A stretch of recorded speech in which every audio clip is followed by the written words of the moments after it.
I'm working in the New Perspectives Access 2007 textbook. I'm on page 353, and I'm going to create a custom report, a blank report, and I'm going to use a query as the record source for that report.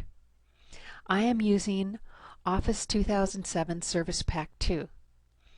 I've just installed it. I may see some changes, some differences on my screen than you're going to see in the book. And as I run across those, I will explain them to you. Okay, so starting here on page 353, the first thing I'm going to do is I'm going to run my query. I want to run the query because I want to make sure the query works. If the query doesn't work and I create a report based on that query, how am I going to know where my problem is?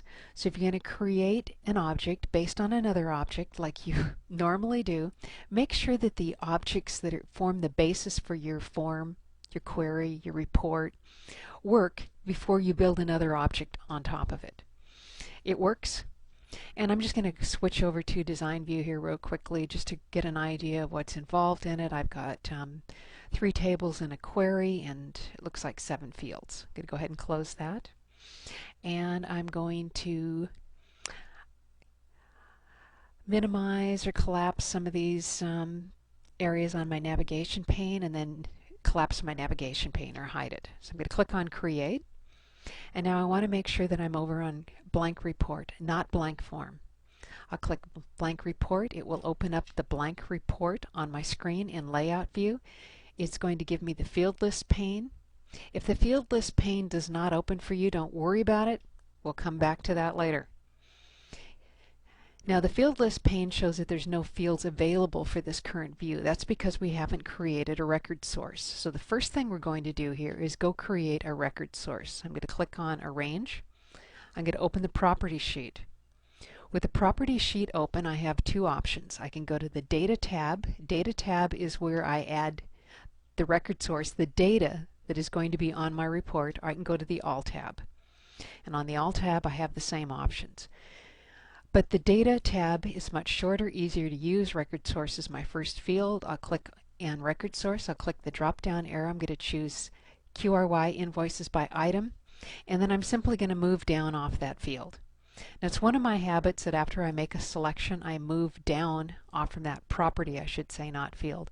I move off from that property, just sort of sealing it, making sure that it sticks. Okay. Now when I go back to the Format tab and I click Add Existing Fields, I should see the fields that were in the query that I chose as a record source for this report. And there they are. So now what I'm going to do with them is I'm simply going to double click them in. So over on page 354, I'm going to choose Invoice Date, Customer, City, Contract Type, Invoice amount, and invoice paid. And I'm through with this list, so I'm going to go ahead and close it.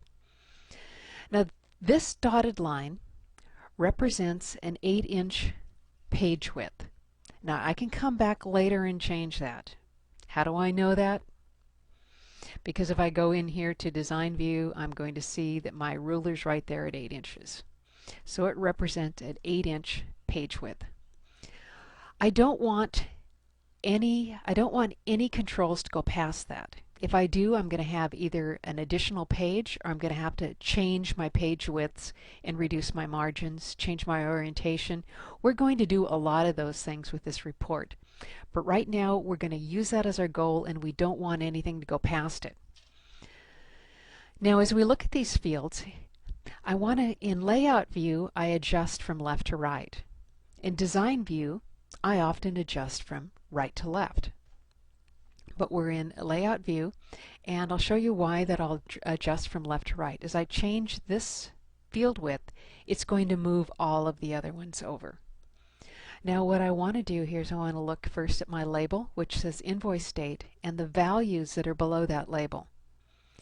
The date values that are below the invoice label will never be longer. Let's get rid of that screen.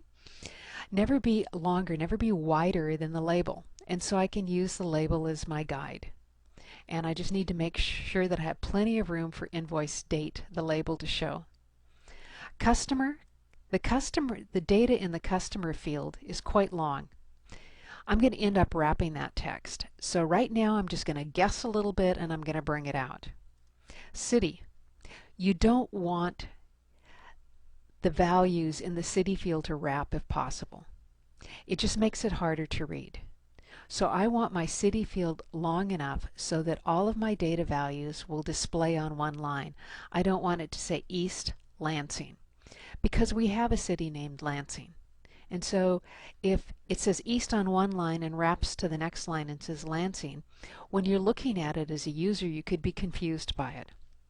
Contract type is also very long. I'm just going to pull it out a ways, and I'm going to come back to those customer contract type at a later time, and I'll continue to work with them. Invoice amount. I know that I'm going to total this. When I total it, I'm going to have values over $1 million. When I look at this right now, if I add an additional 2 numbers, a comma and a $sign, this field width is not wide enough, this column width. So I'm going to bring it out. I want to make sure that I have plenty of room. Now, invoice paid, this is going to be the one of the ones I work with last because I'm not too happy with the way it looks, but I'll work with that last. The book tells me to remove the word invoice. I'll do that and click off from that, and I can bring this out a little more, and I'll bring this one out a little. If I bring this one out a little more, what's going to happen is paid might have gone past the end of the page. If it did, I'd need to adjust that. So far we're looking okay. So that's working. I'm going to go ahead and click save on this. I'm going to save it as RPT invoices by item. I'll say OK, and this will be the end of this segment. In the next segment I will look at sorting and grouping data in a report.